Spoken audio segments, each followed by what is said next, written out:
Hello friends, welcome to my YouTube channel tech Sanchay. Aadhaar কার্ডে কোন phone number যুক্ত আছে সেটা আমরা কি করে চেক করব?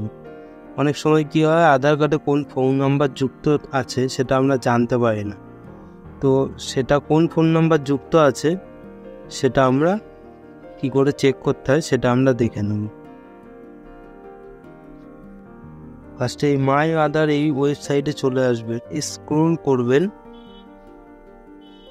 স্ক্রল করে নিচের দিকে চলে আসবেন এবং দেখবেন যে চেক আধার ভ্যালিডিটি বলে একটা অপশান আছে। তো এই অপশানটায় চাপ দেবেন। দেখবেন এখানে ইন্টার আধার নাম্বার। তো এইখানে যেই আধার নাম্বারের মোবাইল নাম্বার আপনি চেক করবেন সেই আধার নাম্বারটা এখানে বসিয়ে দেবেন। ঠিক তার নিচে দেখবেন যে ইন্টার ক্যাপচার বলে আছে।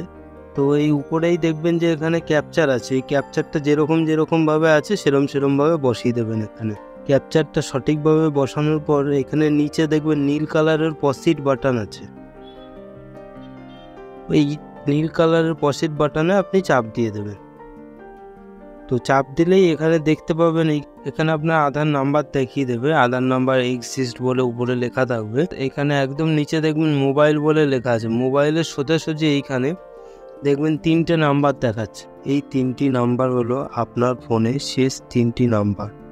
আপনি এখান থেকে মিলিয়ে নিতে পারবেন আপনার কোন নাম্বারটি অ্যাড করা আছে। আর যদি কারো ফোন নম্বর অ্যাড করা না থাকে এখানে কোনো নাম্বার দেখাবে না। ধন্যবাদ ভিডিওটি দেখার জন্য। ভালো লাগলে লাইক এবং সাবস্ক্রাইব করে দেবেন।